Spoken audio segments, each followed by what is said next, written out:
দরিদ্র পরিবার, অত্যন্ত দরিদ্র পরিবার, দিন আনে দিন খায়, কোনো দিন হয়তো খাবার জোটেও না, কিন্তু তার মুখ থেকে কেউ হাসি কেড়ে নিতে পারেনি। দিন আনে দিন খায়, কিন্তু কোনোদিন তার মুখ থেকে কেউ হাসি কেড়ে নিতে পারেনি, কারণ মানুষটি কৃষ্ণ ভক্ত, কৃষ্ণ চরণে শরণাপন্ন ভক্ত। সেভাবে আজকে হয়তো গোবিন্দের ইচ্ছা নেই, আমার কিছু হয়তো জুটবে না, হাসি মুখে দিনটা পার করে দেয়। হয়তো আমার আজকে উপোস গেলে শরীরটা ভালো থাকবে, সেই ভেবে হয়তো গোবিন্দ আজকে আমার কিছু ব্যবস্থা করলেন না। এইরকম হতদরিদ্র পরিবারের একজন মানুষ, ভক্ত মানুষ, নাম কৃষ্ণ মন্ডল, স্ত্রী দুলিকা দেবী ইচ্ছা প্রকাশ করে বললেন, দেখো গিন্নি, আমার খুব ইচ্ছা জগন্নাথ দর্শন করে আসি। জগন্নাথ দর্শনে যাবে কি করে? তোমার তো গাড়ি ঘোড়ার পয়সা নেই। গাড়ি ঘোড়া না থাক, দুটো পা তো দিয়েছে ভগবান, আমাদের 10টি ইন্দ্রিয় দিয়ে কৃষ্ণ সেবা করতে হয় বাবা। মায়ের একটা জিনিস আগে জেনে রাখুন, এই কথাটা চট করে বলা হয় না। আমার ঋষিকেশ সেবনাং ভক্তির উচ্চম বলছে, উত্তম ভক্তি কাকে বলে? ভক্তি তো 3 রকমের আছে, সাধন ভক্তি, সাধ্য ভক্তি, প্রেম ভক্তি। তাহলে এই যে সাধ্য সাধনের মধ্যেও যে গোপী প্রেমের ভক্তি, 3 রকমের ভক্তি, তার মধ্যে উত্তম কোনটা? বলছে ঋষিকেশ সেবনং। ঋষিকেশ, ভগবানের এক নাম ঋষিকেশ। ঋষিকেশ মানে কি? অনেকে উচ্চারণ করতে পারে না, তাই ঋষিকেশ বলে। এই কোথায় বেড়াতে যাচ্ছ গো? বলে যে ঋষিকেশ, কেদারনাথ, তারপরে বদ্রী নারায়ণ, ঋষিকেশ বলে। কথাটা কিন্তু ঋষিকেশ নয়, ঋষির কেশ ওসব নয়। কোন মুনি ঋষির চুল নিয়ে ওখানে তীর্থ তৈরি হয়। কথাটা হচ্ছে ঋষি যুক্ত ইশ, সন্ধি করে ঋষিকেশ হয়। ঋষিক মানে ইন্দ্রিয়, এই যে চোখ, এই যে কান, এই যে নাক, জিহ্বা, হাত, পা, মুখ, এগুলো সব ইন্দ্রিয়। এই ইন্দ্রিয়গুলোকে সংস্কৃত ভাষা বলে ঋষিক। আর তার ঈশ্বর, ইশ মানে ইশ, এই প্রত্যেকটি ইন্দ্রিয়ের অধীশ্বর গোবিন্দ। ওই জন্য গোবিন্দের নাম হচ্ছে ঋষিকেশ। ঋষি যুক্ত ইশ, ঋষিকেশ মানে আমাদের ইন্দ্রিয়ের অধীশ্বর তিনি। আমাদের চোখের মালিকও কৃষ্ণ, কানের মালিকও কৃষ্ণ, নাকের মালিকও কৃষ্ণ, জিহ্বার মালিকও কৃষ্ণ, হাতের মালিক, পায়ের মালিক, সর্বঙ্গের ইন্দ্রিয়ের মালিক তিনি। ওই জন্য তাকে বলা হয় ঋষিকেশ। উত্তম ভক্তি কাকে বলে? শাস্ত্র বলছে ঋষিকেশ সেবনাং ভক্তি উচ্যতে। অর্থাৎ ইন্দ্রিয়ের দ্বারা যদি তুমি ঈশ্বরের সেবা করো, ঋষিকেশ মানে কৃষ্ণ বা ঋষিকেশ মানে বিষ্ণু বা ভগবান, তার সেবা করতে গেলে তোমার ঋষিক তারা, যেহেতু ঋষিকের অধীশ্বর। এই ইন্দ্রিয় ঋষিকেন মানে ইন্দ্রিয়ের দ্বারা, ঋষিকেশ সেবনম কৃষ্ণের সেবা। তাহলে ইন্দ্রিয় দ্বারা কৃষ্ণ সেবা, হাত দিয়ে না হয় সেবা করলেন, চোখ দিয়ে না হয় সেবা করলেন, কান দিয়ে না হয় সেবা করলেন। এই যে কীর্তন শুনছেন, কান দিয়ে সেবা করছে। যখন শ্রীমূর্তি দর্শন করে প্রণাম করবেন, দর্শন চোখ দিয়ে সেবা করা হচ্ছে। যখনই প্রসাদের গন্ধ নাকে যাচ্ছে, উনি নাক দিয়ে সেবা করা হচ্ছে। যখনই প্রসাদ জিহ্বায় পাচ্ছেন, জিহ্বা দিয়ে সেবা করা হচ্ছে। কিন্তু পা দিয়ে কি করে সেবা হয়? এই পা দিয়ে সেবা করা হয় যদি তীর্থযাত্রা করা, তখনই পাটাও কৃষ্ণ সেবায় লাগছে। আপনি তো যদি শ্বশুর বাড়ি যান, তাহলে সেটাকে সেবা বলা হবে? সেটা আপনি সমাজের সামাজিকতা রক্ষা করার জন্য যাচ্ছেন, নিশ্চয়ই যাবেন। বরং বৃন্দাবনে একবার যাবেন, শ্বশুর বাড়ি 4বার যাবেন, তাও ঠিক। কিন্তু বৃন্দাবনে তো যাবেন। তো অনেকে দেখবেন তীর্থে গেলে হাঁটতে চায় না, ক্ষমতা আছে কিন্তু হাঁটতে চায় না, ঠিক না। আপনার চরণটা কিন্তু কৃষ্ণ সেবায় লাগাতে পারলেন না, এটা আপনার ব্যর্থতা। যদি পায়ে ব্যথা না থাকে, যদি পা ভাঙা না থাকে, যদি নার্ভের কোনো গন্ডগোল না থাকে, যদি চরণ সুস্থ থাকে, তাহলে হেঁটেই তীর্থ দর্শন করতে হবে। তাহলে হয় কি, চরণটা সেদিনকে কৃষ্ণের সেবায় লাগে। কারণ 10টা ইন্দ্রিয় গোবিন্দ সেবার জন্য তৈরি হয়েছে। ঋষিকেন ঋষিকেশ সেবা বলছে। ঋষিক মানে ইন্দ্রিয়, ইন্দ্রিয় 10 রকম। 5টি জ্ঞানেন্দ্রিয়, 5টি কর্মেন্দ্রিয়। জ্ঞান অর্জন হয় 5টা দিয়ে, আর কাজ করা হয় 5টা দিয়ে। জ্ঞান অর্জন কারা কারা করে না? চক্ষু, কর্ণ, নাসিকা, জিহ্বা, ত্বক। এই যে চক্ষু, এই যে কর্ণ, এই যে নাসিকা, এই যে জিহ্বা, এই ত্বক। এই 5টা দিয়ে জ্ঞান অর্জন হয়। ত্বক দিয়ে বুঝতে পারি ঠান্ডা না গরম, জ্ঞান অর্জন হচ্ছে। তাই জ্ঞান অর্জন হয় বলে এগুলোকে বলে জ্ঞানেন্দ্রিয়। আর অন্য ইন্দ্রিয়গুলো দিয়ে কাজ করা হয়, সেই জন্য কর্মেন্দ্রিয়। সেগুলো কি কি? মুখ, মুখে খাবার দিলে খাবারটা চিবানো হচ্ছে, মুখ দিয়ে খাবারটা চিবানো যখন হচ্ছে কাজ করা হচ্ছে। জ্ঞান অর্জনের জন্য জ্ঞান অর্জন করছে জিহ্বা। জিহ্বা কিন্তু জ্ঞান অর্জন করছে, ও স্বাদটা বুঝছে। আর জীবনের কাজটা করছে দাঁত, মুখ। এটা হচ্ছে কর্ম, সেই জন্য কর্মেন্দ্রিয়। মুখ পানি মানে হাত, পাদ মানে চরণ, পায়ু এবং উপস্থ। এই 10টি ইন্দ্রিয় সবটাই কৃষ্ণ সেবায় লাগানো যায়। গুরুর কাছে শিখতে হবে। গুরু আপনাকে সবগুলোই খুলে বলবেন, আমি সবগুলো খুলে বলবো না। আমার দ্বারা যতটা পর্যন্ত আসলে দাঁড়িয়ে বলা সম্ভব আমি সেটুকুই বলবো। তাহলে চরণটা কৃষ্ণ সেবায় লাগবে কখন না? চরণটা কৃষ্ণ সেবায় লাগবে যদি এই চরণে আমি হেঁটে হেঁটে তীর্থ দর্শন করি। পাটা তখন আমার গোবিন্দের কাজে লাগছে। সেই জন্য যদি আমার পয়সা না থাকে সে তো আনন্দের কথা, আমার পা দুটো দিয়ে আমি তীর্থযাত্রায় যাব, আমার চরণটা সার্থক হবে। চলুন, জগন্নাথ দর্শনে চলেছেন দুঃখী মণ্ডল, আমরা একটুখানি যাই সেই জগন্নাথ দর্শনে। সবাই একটু হাত জোড় করুন। কারণ এই জগন্নাথের স্তব আমি যেটা গাইব, স্বয়ং চৈতন্যদেবের শ্রীমুখ থেকে অনর্গল প্রকাশিত হতো এই শ্লোকাবলী। জগন্নাথের মুখের দিকে তাকিয়ে তিনি অনর্গল যে স্তব পাঠ করতেন, সেই শ্লোকই এইগুলো। জগন্নাথ স্বামী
बहुत विनती करुत देई तुलसी तिल देह समर्पण दया छोड़ विमोह ওহে রাধা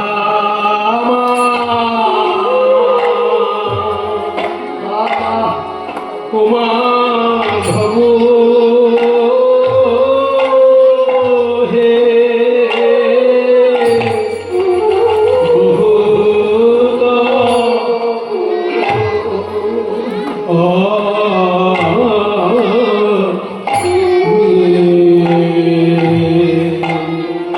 কমলা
আমার যদি পাপ পুণ্যের বিচার করো ভগবান, শুধু পাপ আর পাপ পাবে আমার জীবনে, গুণ লেশ না পাওবি, গুণের লেশ মাত্র পাবে না। যাবে তো করবে বিচার, তুমি যখন বিচার করবে বলে আমি যদি তোমার বিচার করি তাহলে শুধু দোষ পাবো আর গুণ পাবো না, তাহলে তোমার সাহস কি হল, সাহস কি করে হলো আমার কাছে আসার? সাহস, সাহসটা তোমার ভক্তগণ জুগিয়েছেন। তোমার ভক্তগণ পুরীধামে তোমাকে ডাকে কি নামে জানো? জগন্নাথ। ওই জগন্নাথ শব্দটা শুনে তোমার সাহস হয়েছে। তুমি যদি জগতের নাথ হও, শুধুমাত্র ভালো মানুষের নাথ এটা তো নয়। জগতে কি শুধু ভালো মানুষ থাকে? জগৎটা ভালো মানুষের মন্দ মানুষের মেশামেশি থাকে। তাহলে জগতের নাথ যদি তুমি হও, তাহলে তো তুমি মন্দ লোকের নাথ। সেই কথায় সাহস পেয়েছি আমি। তু জগন্নাথ জগতে কহায়সী,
জনমী অথবা কীট পতঙ্গে, আমার কর্ম বিপাকে গতাগতি পুনঃ পুনঃ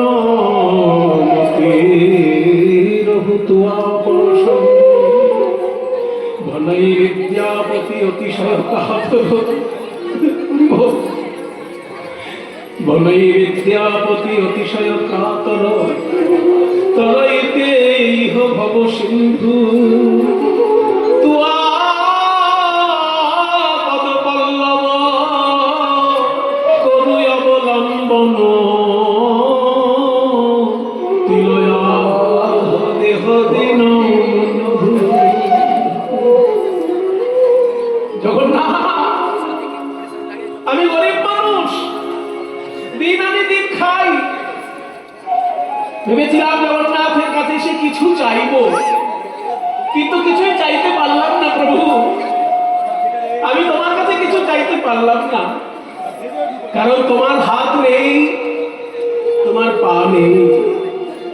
ওমা, জগন্নাথের হাত নেই, পা নেই, তাই ভক্ত ভাবছি আমি চাইবো কি করে? হাত নেই, পা নেই, কেন? আস্তে দাদা, আস্তে। তত্ত্বের দিকে বলা হচ্ছে হাত নেই, পা নেই, কেন? ভগবান তার হাত দুটো আমাকেই দিয়ে দিয়েছেন, তার পা দুটো আমাকেই দিয়ে দিয়েছেন।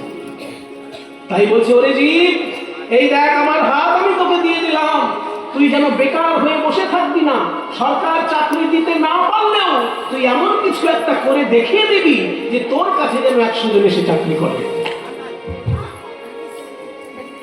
হাত যখন পেয়েছিস, কর্ম বিমুখ হবি না, এটাই ভগবানের শিক্ষা।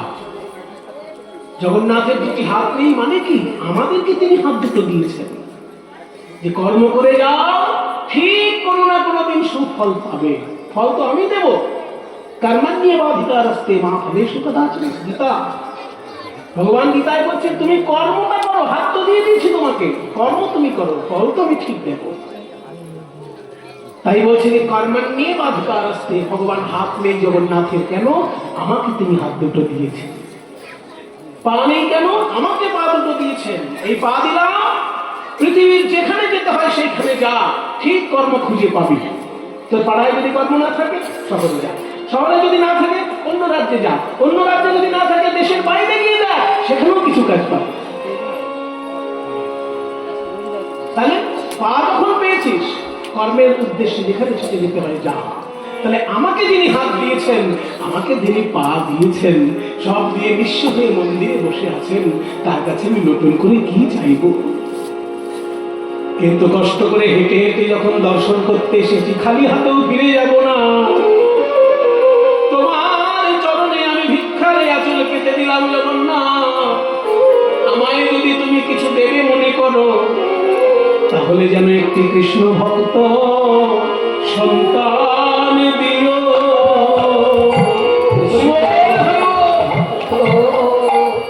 সন্তান দিও, কৃষ্ণ ভক্ত সন্তান দিও, সন্তান দিও। তোমার চরণে এই বিনতি, কৃষ্ণ ভক্ত সন্তান দিও।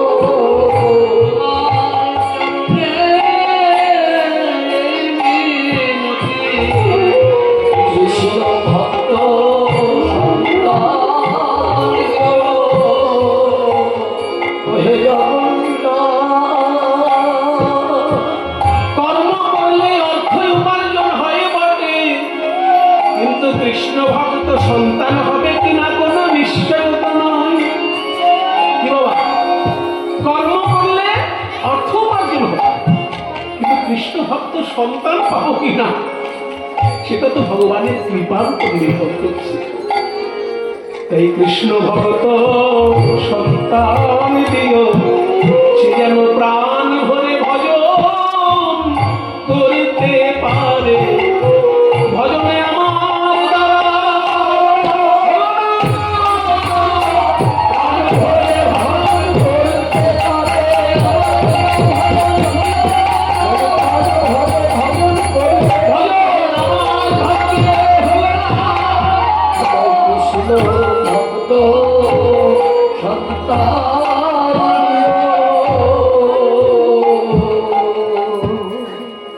সুখী যখন বাড়িতে ফিরে এসেছে দ্বারিকাকে বলছে, দ্বারিকা আমি জগন্নাথের মুখের দিকে তাকিয়ে কিছু চাইতে পারলাম না দ্বারিকা, আমি চাইলাম যেন আমার একটি কৃষ্ণ ভক্ত সন্তান হয়।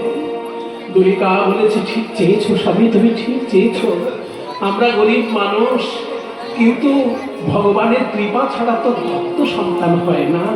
তুমি ঠিক চেয়েছো, কর্ম করলেই অর্থ উপার্জন হবে, কিন্তু ভক্ত সন্তান পেতে গেলে ভগবানের কৃপা চাই।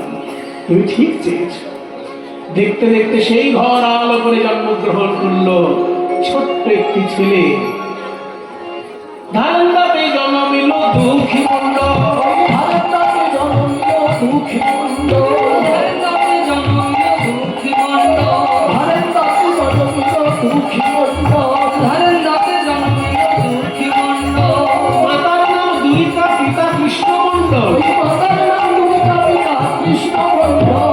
মাতার নাম দ্বারিকা, পিতা কৃষ্ণ মন্ডল। ওই মাতার নাম দ্বারিকা, পিতা কৃষ্ণ মন্ডল। হেরে পিতা মাতার আনন্দ না ধরে, হেরে পিতা মাতার আনন্দ না ধরে, তারাপতি শিশবে জয়ধ্বনি করে, তারাপতি শিশবে জয়ধ্বনি করে, শঙ্খধ্বনি করে নারীরা, উলুধ্বনি শঙ্খধ্বনি করে নারীরা, উলুধ্বনি শঙ্খধ্বনি করে নারীরা, হুকুমে জয়ধ্বনি করে ভক্তগণ, হুকুমে জয়ধ্বনি করে ভক্তগণ। ও কৃষ্ণদাস, আরে মশাই, আপনাকে দেখলেই আমার হিংসে হয়। কেন বলুন তো? কপাল আপনারও আছে, আর কপাল আমারও আছে, কিন্তু আপনার কপালটা হলো পাতা চাপা, আর আমার কপালটা হলো পাথর চাপা। পাথর চাপা ঠিক বুঝতে পারলাম না, খুলে বুঝিয়ে দেন। শুনুন, পাতা যদি পড়ে থাকে, একটু হাওয়া দিলেই পাতা সরে যাবে আর কপাল খুলে যাবে। কিন্তু পাথর চাপা কপাল যদি হয় বাবা, ও ঝড় আসলেও পাথরও সরে না আর কপালও খোলে না। আপনার এতগুলো ছেলে পেয়ে আছে বাড়িতে, আবার জগন্নাথের কাছে গিয়ে একটা ছেলে পেয়েছেন, তাহলে আপনার এটা পাতা চাপা কপাল হলো না? আবার পুজো করুন। পুত্র হেরি পিতা মাতার আনন্দ না ধরে, পুত্র হেরি পিতা মাতার আনন্দ না ধরে, তারাপতি শিশবে জয়ধ্বনি করে, তারাপতি শিশবে জয়ধ্বনি করে। ঘর আলো করে জন্মগ্রহণ করলো ছোট্ট একটি ছেলে, কিন্তু কান্না তার কিছুতেই থামছে না। কান্না কিছুতেই থামছে না। যে কোনো শিশু জন্মগ্রহণ করার সময় কাঁদে বাবা। মাতৃগর্ভের যন্ত্রণা থেকে এই জগতে আসার সময় প্রচন্ড কষ্ট হয়, সেই জন্য তারা কাঁদে। এই যে জন্মকালে শিশু কাঁদতে কাঁদতে মাতৃগর্ভ থেকে বাইরে আসে, এই নিয়ে একটা সুন্দর তত্ত্ব কথা বলেছেন কবির। কবির বলেছেন, কবিরা जब हम पैदा हुए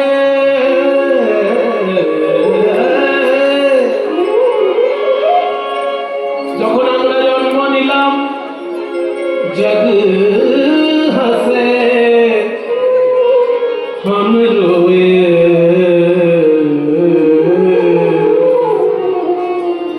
জগৎ সেদিন হেসেছিল, আমরা সেদিন কেঁদেছিলাম। দেখবেন কিছুদিন একটা ফুটফুটে বাচ্চা জন্মেছে, কিছুদিন ফুটফুটে বাচ্চা, আর যে বাচ্চা সে কিন্তু কাঁদছে, পাড়ার লোক হাসছে, শিশুটি কিন্তু কাঁদছে। ওই জন্য কবির বলছেন, ऐसी करनी कर चलो, এমন কিছু একটা কাজ জীবনে করে দেখাও। हम हंसे, তুমি হাসতে হাসতে বিদায় নেবে, जग रोए, জগৎ যেন তোমার জন্য কাঁদে। হাসি হাসি করব ফাঁসি, দেখবে ভারতবাসী, একবার বিদায় দিলে মা ঘুরে আসি। ক্ষুদিরাম বসু হাসতে হাসতে ফাঁসি করেছিল ভারতের স্বাধীনতা কামনা করে, আজকে সারা ভারতবাসী তার জন্য কাঁদছে, সে কিন্তু হাসতে হাসতে ফাঁসি করেছে। তাই বলছে, তুমি যখন জন্মেছ তুমি কেঁদেছ, লোক হেসেছে, এমন কিছু কাজ জীবনে একটা করতেই হবে যে তুমি হাসতে হাসতে যাবে, লোকে তোমার জন্য কাঁদবে। তত্ত্বপূর্ণ ভজন বাবা।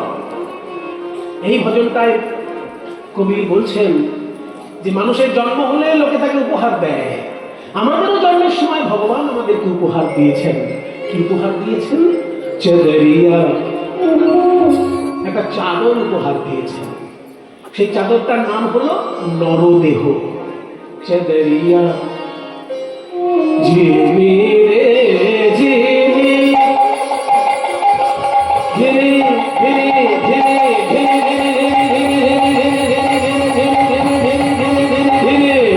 ঝিমি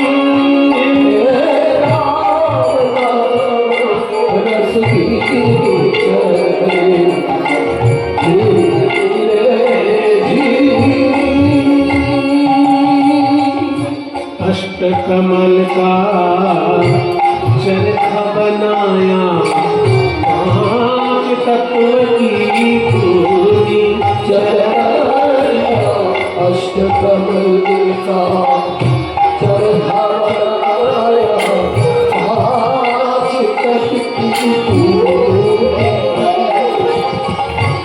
একদম গোড়া থেকে ব্যাখ্যা হচ্ছে।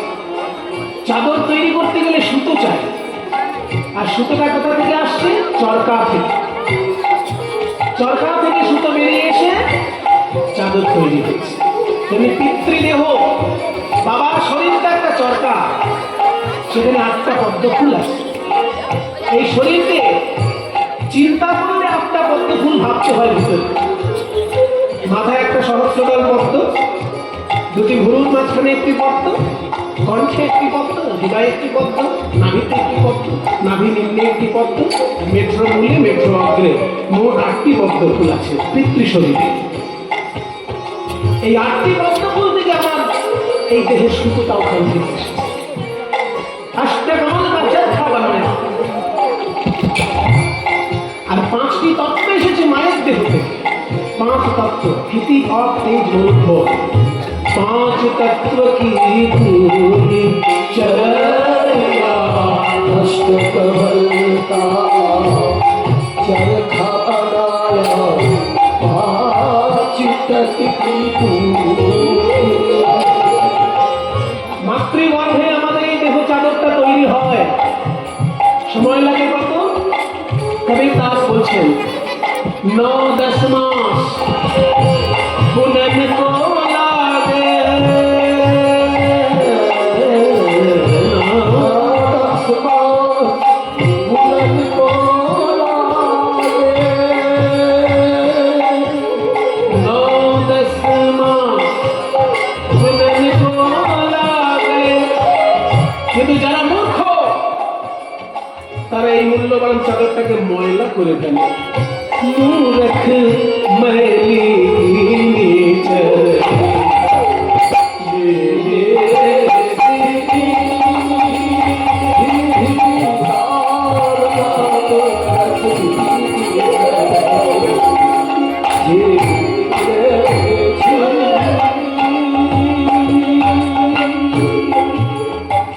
মাতৃগর্ভ থেকে চাদর তৈরি হয়ে যখন বাইরে এলো, তখন কোথায় নিয়ে গেলাম?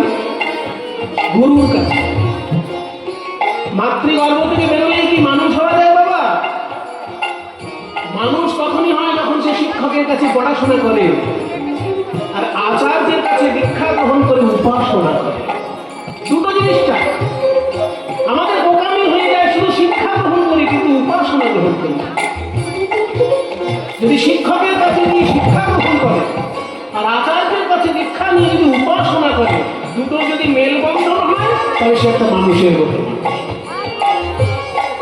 তাই চাদরটা তৈরি করে এসে শিক্ষকের কাছে পাঠাতে হয়, গুরুর কাছে পাঠাতে হয়।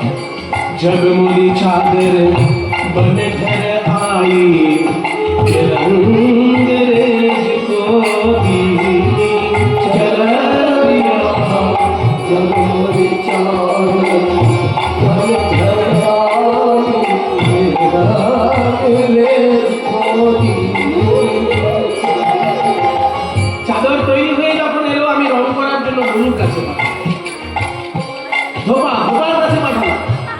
পরিষ্কার করে দাও আর রং করে দাও। ধোপা হলো শিক্ষক আর গুরু, যারা আমাদের অজ্ঞান উদার দূর করে দিয়ে জ্ঞানের প্রদীপ জ্বালিয়ে দেন, আর আমাদের মতন কুড়ে মানুষকে উপাসক বানিয়ে দেন। গুরু এমন রঙে রাঙিয়ে দিল আমার গুরু, এখন আমার জীবন উজ্জ্বল হয়ে গেছে। ऐसा रंग रंगा रंग रे ऐसा रंग लगा रंग रे लालो लाल कर दी चल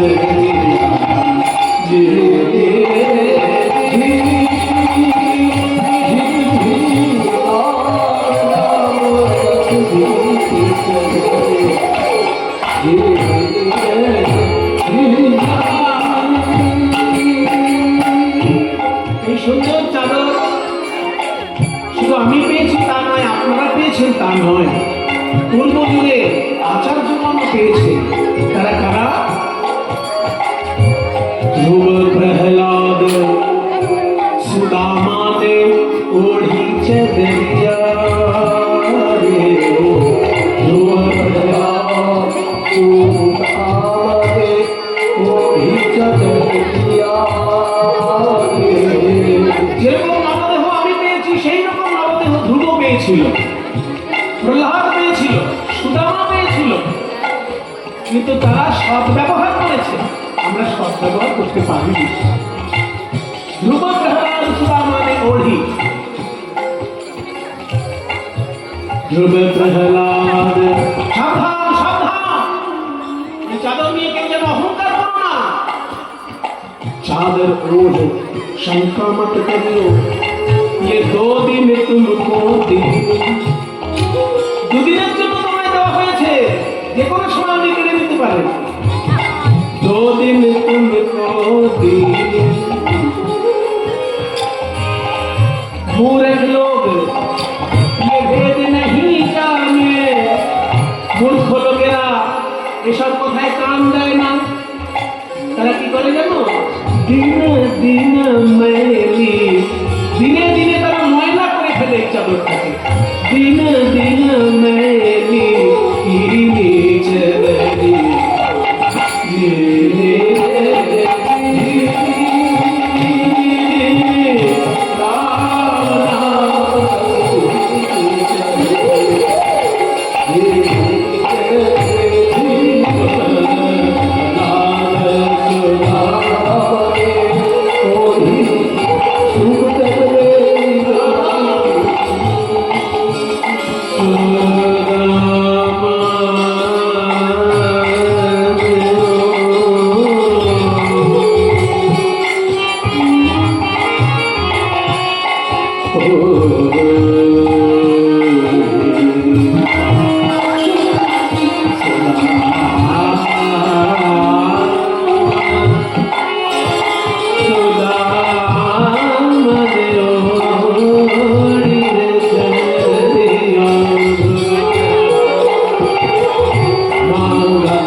सुखदेव ने निर्मल कीनी।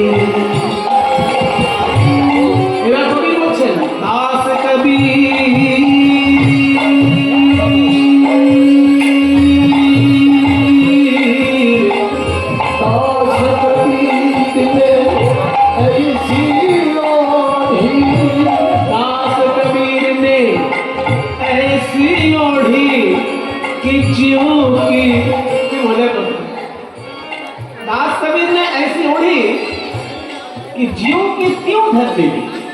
हिंदी में जियो के त्यों माने की ये तो झारखंड में था जिलिस झारखंड में था किंतु हिंदी चले खूब ओखाने बोलो जियो के त्यों माने की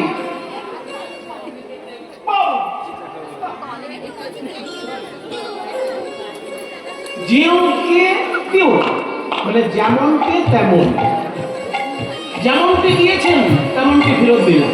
আজকে দাদা বুঝি, মনে করুন আপনার বই নেই, আপনি আমার থেকে একটা বই নিলেন, শুনবো আমি গীতা পড়তে দিই, গীতা দিলাম আপনাকে। এবার দেখা গেলাম আপনি গীতাটা নিয়ে আপনি এমন করলেন, পাতা ভাঁজ করে করে মুড়িয়ে মারে এমন ভাবে দিলেন আমাকে গীতাটা ফেরত। আর জীবনে যদি অন্য কোনো বই চান আমি দেবো? আমি যেমন দিয়েছি তুমি পরিষ্কার পরিচ্ছন্নতা আমাকে ফেরত দেওয়া উচিত। যদি দেন তাহলে আবার পাবেন। ঠিক তেমনি ভগবান যেমনটি দেবতাদের দিয়েছেন তাদেরকে, তারা ঠিক সেইভাবে ভগবানের সেবায় দিয়েছে। আর আমরা মুড়িয়ে মানে ময়লা করে যদি ফেরত দিয়ে থাকি আর পাবো। ওই জন্য এত মজা করে বলছেন, দাস কবির ने ऐसी ओढ़ी कि जियो के त्यों धर दी, जियो के त्यों धर दी।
মা বলছে, ওকে দেখো না একটু মধু পাড়ার লোকের কাছে পাও কিনা।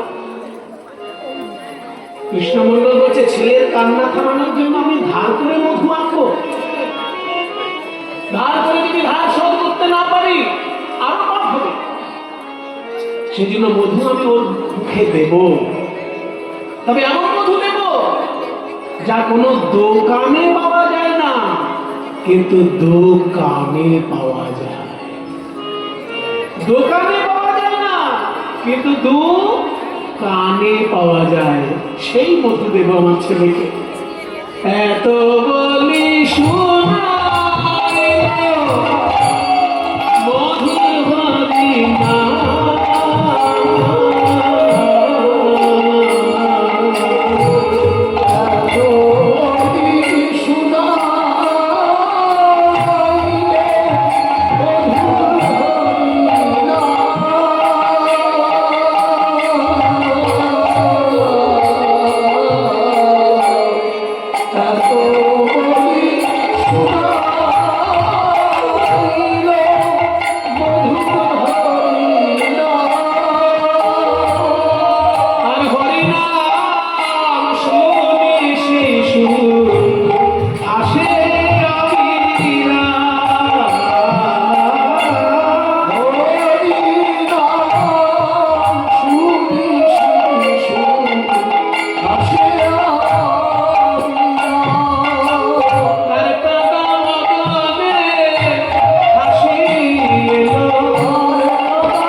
হেসে উঠল হরিনাম শুনে।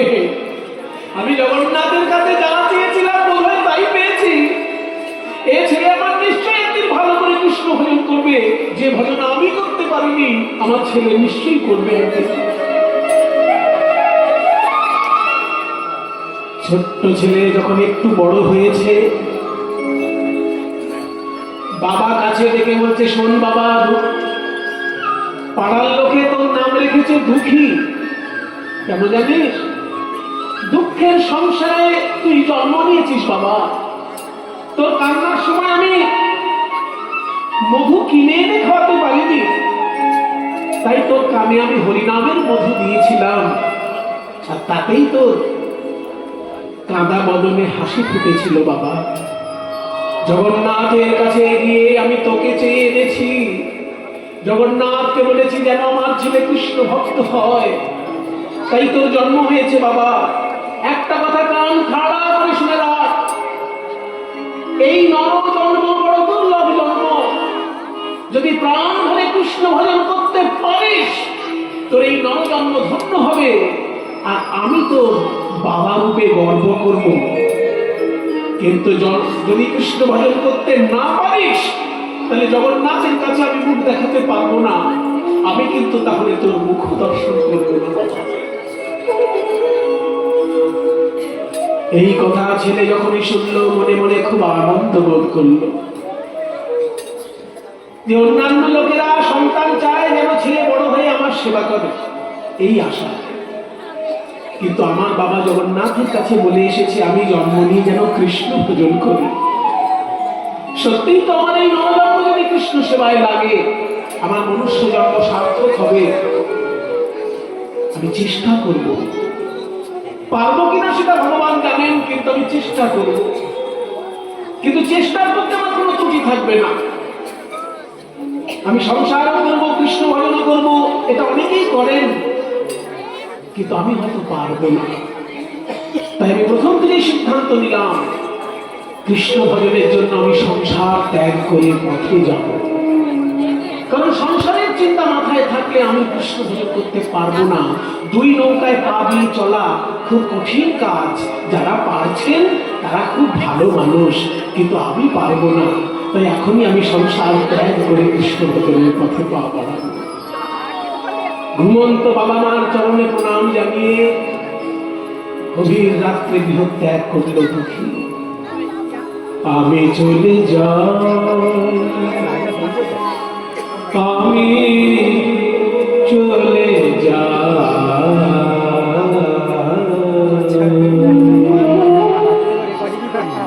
আমি চলে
মেদিনীপুর জেলা পার হয়ে,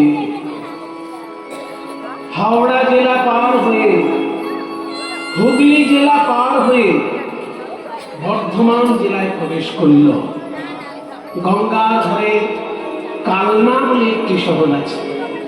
সেই কালনায় তখন নিত্যানন্দের শ্বশুর বাড়ি। নিত্যানন্দের শ্বশুর বাড়ির যে মহাতীর্থ সেটা কালনা। নিত্যানন্দের জন্মস্থান বীরভূম জেলায় তারাপীঠের কাছে বীরচন্দ্রপুর গ্রাম বা চক্রা গ্রাম। আর প্রভু নিত্যানন্দের শ্বশুর বাড়ি হচ্ছে কালনা। সূর্যদাস পণ্ডিত নিত্যানন্দের শ্বশুর মশাইয়ের নাম, আর কাকা শ্বশুরের নাম হচ্ছে গৌরীদাস পণ্ডিত। কিন্তু কাকা শ্বশুরের মতন সম্পর্ক ছিল না তার সঙ্গে, তার সঙ্গে সম্পর্ক ছিল বন্ধুর মতো। তিনি সম্পর্কে কাকা শ্বশুর, কিন্তু তার সঙ্গে ব্যবহারটা বন্ধুর মতো ছিল নিতাই চাঁদে।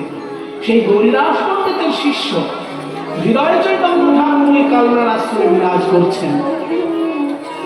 তার কাছাকাছি গিয়েছে দুঃখী, ভিক্ষা করছে লোকের কাছে। ও দাদু, ও দাদু, আমাকে ভিক্ষা দাও না।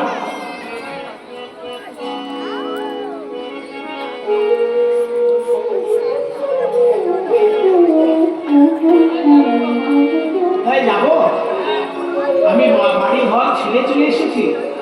এই যে ভিক্ষা তুমি দিলে, তোমার কাছে এই চালানা টানা ভিক্ষা আমি চাইনি, এটা তুমি ফেরত দাও। আমি যে ভিক্ষা চেয়েছি সেটা বলবো। তোমাদের এই এলাকায় নিতাই চাঁদ হাত তুলে হরিনাম করেছেন, গৌর সুন্দর নৌকা করে এসেছেন এইখানে। শুনে রাখুন, কালনা, নবদ্বীপ থেকে কালনা পর্যন্ত গৌর সুন্দর নৌকা চালাতে এসেছিলেন। এমন লীলা আছে। কাজে এখানে গৌর সুন্দর এসেছেন, নিতাই চাঁদ এসেছেন, সেই লীলাভূমি মহাপ্রভু বিতরিত প্রেম এখানে খেলা করছে। সেই প্রেম আমাকে একটু ভিক্ষা দেবে। সেই মহাপ্রভু প্রেম